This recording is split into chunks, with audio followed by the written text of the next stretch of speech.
श्री राम। देखो, इस वीडियो में हम समझेंगे कि भारत सरकार ने अभी ऐसे कौन से 3 गजब के फैसले लिए हैं जिससे आने वाले समय में डॉलर की हालत खराब होने वाली है और अमेरिका अभी से ही सदमे में आ गया है भारत के इस फैसलों के बाद। तो देखो, जो भी चीज करती है पैसों से रिलेटेड सारी की सारी डिटेल को कौन रखती है? आरबीआई। तो ये जो 3 बड़े बदलाव की है ये आरबीआई ने ही करे है मोदी सरकार के कहने पर, जिसमें ये देखेंगे ये क्या है, ये ट्रम्प चचते हैं, रोने लग रहे हैं, देखो बच्चे जैसे रोने लग रहे हैं। ट्रम्प बाबू चुप हो जाओ।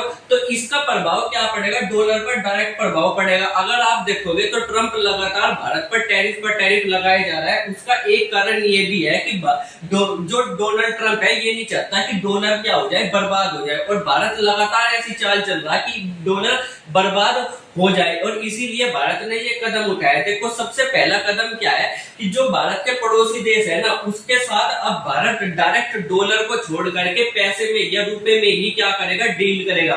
जैसे अभी कौन कौन से देशों के लिए ये लागू करा गया है? नेपाल, भूटान और श्रीलंका के साथ ये लागू किया गया है। पहले डॉलर में खरीदारी होती थी। जैसे हमें कोई भी सामान जो है श्रीलंका से या भूटान से मंगाना है, जैसे श्रीलंका से हमें आलू मंगाने हैं, पहले क्या करेंगे, पहले हम अपने रुपए को डॉलर में कन्वर्ट करेंगे, फिर वो डॉलर किसे देंगे, श्रीलंका को देंगे, फिर श्रीलंका क्या करेगा, उस डॉलर को अपने पैसे में कन्वर्ट करेगा। तो इसमें जो देखोगे बीच में क्या था, एक डॉलर का लेन देन था, और ज्यादातर सारे के सारे देश इसी तरीके से व्यापार करते हैं दूसरे देशों से, जिससे क्या है, डॉलर को डायरेक्ट फायदा होता है। क्योंकि जब हम डॉलर को रुपए में कन्वर्ट करेंगे तो भी क्या जाएगा, डॉलर के यानी कि अमेरिका के पास क्या जाएगा, थोड़ा बहुत पैसा जाएगा कन्वर्ट करने के लिए, और जब श्रीलंका इसको डॉलर को अपने पैसे में कन्वर्ट करेगा तब भी उसके पास जाएगा। तो इसी वजह से डॉलर को यानी कि अमेरिका को डायरेक्ट फायदा हो रहा था। अब इस चीज को भारत ने देख करके इस चीज को क्या कर दिया है, बंद कर दिया है कि अब हम जितना भी व्यापार इन 3 देशों से करेंगे डायरेक्ट किस में करेंगे, अपने पैसे यानी कि रुपए में ही करेंगे। इससे डॉलर के रेट पर क्या होगा, बहुत ज्यादा फर्क पड़ेगा। क्योंकि डॉलर इतना पावरफुल इसीलिए है क्योंकि वर्ल्ड वाइड उसका इस्तेमाल करेंसी को एक्सचेंज करने के लिए किया जाता है। जैसे हमें श्रीलंका से सामान खरीदना तो डॉलर की जरूरत बीच में पड़ेगी, इसीलिए वो इतना ज्यादा ताकतवर है। और डॉलर का ताकतवर होने का मतलब है अमेरिका ताकतवर है, और इस चीज से क्या होगा, डॉलर की वैल्यू घटेगी, तो यानी कि अमेरिका भी थोड़ा सा ढीला पड़ेगा। इससे क्या होगा, साथ में ये भी फायदा होगा कि अभी के समय में जो हमारा पैसा है ना, जैसे हमने पैसा छाप दिया, 1000 करोड़ रुपए हमने क्या कर दिया, छाप दिया। अब छाप के वो सारा का सारा पैसा क्या था, भारत के अंदर ही चल रहा था, क्योंकि भारत के रुपए की बाहर कीमत नहीं है। अगर हम रसिया को अपने पैसे को लेकर के जाए, कोई नहीं मांगने का, तो ज्यादा से ज्यादा पैसा क्या था, भारत के अंदर ही था, भारत का छापा हुआ पैसा। अब अगर दूसरे देश व्यापार करेंगे पैसे हमारे रुपए में, तो क्या करेंगे, वो अपने पास क्या रखेंगे, पैसा रखेंगे, अपने पास हमारा इंडियन रुपीज रखेंगे, अपने बैंकों में रखेंगे, और जब वो अपने बैंक में रखेंगे यानी कि इससे क्या होगा, भारत को डायरेक्ट फायदा होगा, क्योंकि भारत का पैसा बाहर विदेशों में भी जाएगा, जिससे पैसे की कीमत क्या हो जाएगी, रुपए की कीमत क्या हो जाएगी, बढ़ जाएगी। दूसरा जो भारत ने कदम उठाया वो उठाया है एक्सचेंज को लेकर के। अभी के समय में देखा जाए तो क्या होता है, एक्सचेंज कैसे निकल जाता है, तो सबसे पहले हम किसी दूसरी करेंसी में ना देख करके सीधा डॉलर में ही देखते थे। जैसे आज के समय में 88 रुपए का $1 मिल रहा, 90 रुपए का $1 मिल रहा। तो इस तरीके से सारी वर्ल्ड वाइड सारे देशों की करेंसी क्या है, अपने डॉलर में ही देखती थी। अब ये क्या कह रहे हैं भारत सरकार की, अब हम डॉलर को दूरी कर देंगे, अब हम डायरेक्ट एक्सचेंज रेट निकाल लेंगे। जैसे हमें पाकिस्तान के रुपए में निकालना, तो हम डायरेक्ट देख लेंगे कि 1 रुपए में पाकिस्तान के कितने रुपए हमें मिल जाएंगे। इससे क्या होगा, डॉलर को जो बीच में डॉलर आता है वो क्या हो जाएगा, खत्म हो जाएगा,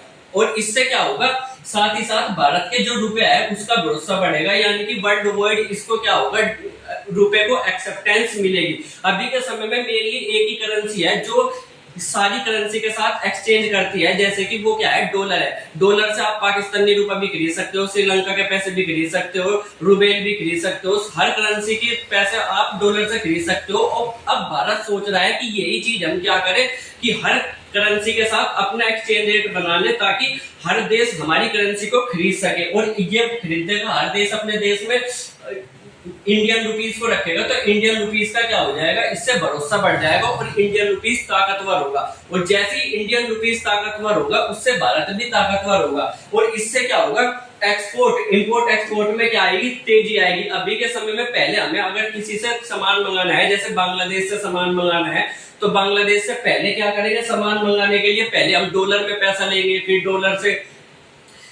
फिर हम डॉलर किसको देंगे, बांग्लादेश को देंगे, फिर बांग्लादेश उस डॉलर को अपने टका में क्या करेगा या टका में क्या करेगा, कन्वर्ट करेगा।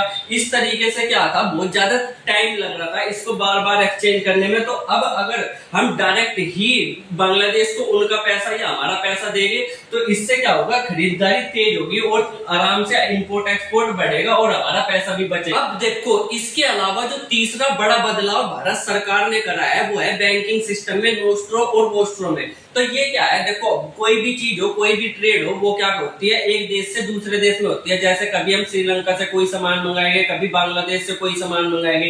तो मान लो हमने श्रीलंका से कोई भी सामान मंगाया, यानी कि आलू मंगा दिए। मान लो हमने क्या कर दिया, श्रीलंका से आलू मंगा दिए 1000 रुपए के, 1000 रुपए के श्रीलंका से भारत ने आलू मंगा दिया। अब भारत क्या करेगा, श्रीलंका को पे करेगा, 1000 रुपए देने पड़ेंगे। पर श्रीलंका क्या कहेगा, देखो भाई ये इतने बड़े लफड़ा छोड़ दो, क्योंकि हमारा रोज का काम है, कभी हम तुमसे कुछ मंगा रहे हैं, कभी तुम हमसे कुछ मंगा रहे हो, तो इतना बड़ा लफड़ा बार बार पैसे देने वाला सिस्टम थोड़ा खत्म करो। ये क्या करो कि भारत का ही कोई बैंक ले लो, मान लो क्या है, एसबीआई ले लो, ठीक है, एसबीआई एक बैंक ले लिया, उठा लिया यहाँ से। तो श्रीलंका क्या करेगा, एसबीआई में क्या करवा लेगा, अपना एक खाता खुलवा लेगा। श्रीलंका क्या कर लेगा, श्रीलंका की सरकार एसबीआई में एक खाता खुलवा लेगी। अब श्रीलंका कहेगा कि देखो ये 1000 रुपए जो भारत को भेजने थे, ये क्या करो, ये भारत के ही एसबीआई में यानी कि भारत के बैंक में ही जमा करवा दे भारत सरकार। जब हमें इसकी जरूरत होगी तब हम ये ले लेंगे। अब क्या होगा, अब भारत कुछ सामान मंगाएगा। अब जैसे भारत ने प्याज मंगा लिया 500 रुपए की, ठीक है, भारत ने क्या कर दिया, श्रीलंका से कोई सामान मंगा लिया 500 रुपए का।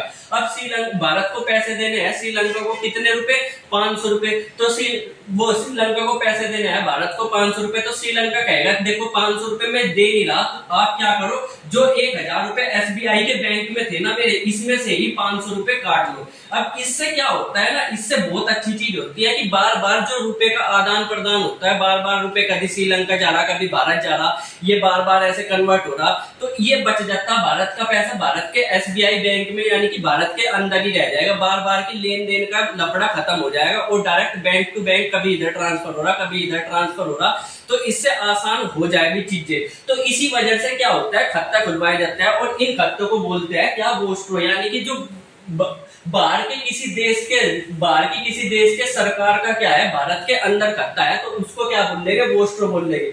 और वहीं अगर भारत सरकार का श्रीलंका के अंदर खाता है तो उसको क्या बोल लेंगे, नोस्ट्रो बोल लेंगे। ठीक है, तो यहाँ तक वोस्ट्रो नोस्ट्रो ये चीज होती है। अब तक क्या था कि जो एसबीआई में श्रीलंका का पैसा पड़ा है, मान लो 500 रुपए पड़ा है एसबीआई में श्रीलंका का, अब ये पड़ा ही रहेगा। अब भारत सरकार ने क्या सोचा है कि ये पैसा पड़ा है तो श्रीलंका इसका इस्तेमाल तो कर नहीं रही, तो भारत सरकार ने एक ऑप्शन दिया है कि दूसरे देशों को कि आओ हमारे यहाँ पर अकाउंट खुलवाए और जो ये पैसा पड़ा है आप इसको क्या कर सकते हो, भारत सरकार की किसी चीज में, स्टॉक मार्केट में, बॉन्ड्स में इन्वेस्ट भी कर सकते हो। जिससे क्या होगा, ये जो पैसा आपका पड़ा है ये ऐसे ही फालतू में पड़ा नहीं रहेगा, ये बल्कि आपको पैसा कमा करके देगा, क्योंकि बोर्ड में इन्वेस्ट करेंगे तो इस पर ब्याज मिलेगा या सारी चीजें मिलेगी। तो अगर 500 रुपए पड़ा है तो ये ऐसा नहीं लगेगा श्रीलंका को कि यार ये फालतू में ही पैसा पड़ा है, ये इन्वेस्ट तो कहीं हो ही नहीं रहा, इसका कोई फायदा नहीं है पड़े हुए का।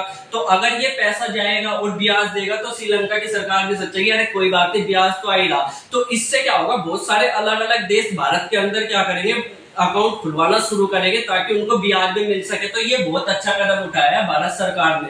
इससे फायदा पहली बात यही होगी कि रुपए में बहुत ज्यादा लेन देन होगी, डॉलर के मुकाबले अब पैसे रुपए में बहुत ज्यादा लेन देन होगी, लिक्विडिटी बढ़ेगी, यानी कि तरलता, यानी कि लेन देन, जो पैसा मार्केट में चल रहा है ना भारत का पैसा, उसको बोलते हैं लिक्विडिटी, वो क्या होगी, बढ़ेगी, क्योंकि अलग अलग देशों से क्या होगा, भारत के पैसे में ही व्यापार होगा, तो इससे लिक्विडिटी बढ़ेगी। और जितनी ज्यादा लिक्विडिटी किसी देश की करेंसी की होती है वो देश उतना ही ज्यादा मजबूत होता है, इसीलिए क्या होगा, भारत देश मजबूत होगा। और धीरे धीरे क्या होगा, जो अभी डॉलर ग्लोबल करेंसी है, यानी कि कहीं भी विश्व में किसी भी तरीके का व्यापार करना हो तो डॉलर में करना पड़ता है, वो आने वाले 20 से 25 साल में उसकी जगह कौन ले लेगा, इंडियन रुपीस ले लेगा। और जो वैल्यू आज डॉलर की है वही वैल्यू क्या हो जाएगी, भारत की करेंसी की हो जाएगी। अब आप ये भी तो सोच सकते हो कि चाइना भी तो ऐसा है, चाइना तो भारत से ऊपर है, तो चाइना कर लेगा तो या रसिया कर लेगा तो भारत ही क्यों? क्योंकि भारत एक भरोसेमंद देश है। चाइना भले ही कितना ताकतवर हो पर उस पर सारे के सारे लोग भरोसा नहीं करते। भारत एक ऐसा देश है जिसमें डेमोक्रेसी है और भारत में पर लगभग सारे के सारे देश ही भरोसा करते हैं। आपने एक कहावत तो सुनी होगी, जो चाइनीज माल हो टिकेगा नहीं, चलेगा तो शाम तक और ना चले तो रात तक, पता नहीं कुछ ऐसे ही है, जन्मों जन्मों तक चलेगा तो जन्मों तक, ना चले तो शाम तक, ऐसी कुछ कहावत है। यानी कि बहुत ज्यादा चाइनीज पर भरोसा लोग बाग नहीं करते, इंडियन पर भरोसा करते हैं। इसीलिए इंडिया की करेंसी क्या हो सकती है, ग्लोबल करेंसी बन सकती है, चाइना की नहीं। अब आप लोग इस पर क्या सोचते हो कि क्या भारत सरकार ने जो ये कदम उठाया बहुत अच्छा उठाया है या खराब उठाया है? मेरे मानने में ऐसा है कि भारत ने जो भी कदम उठाया बहुत ही अच्छे उठाए हैं। मिलेंगे अगली वीडियो में, तब तक के लिए बाय बाय।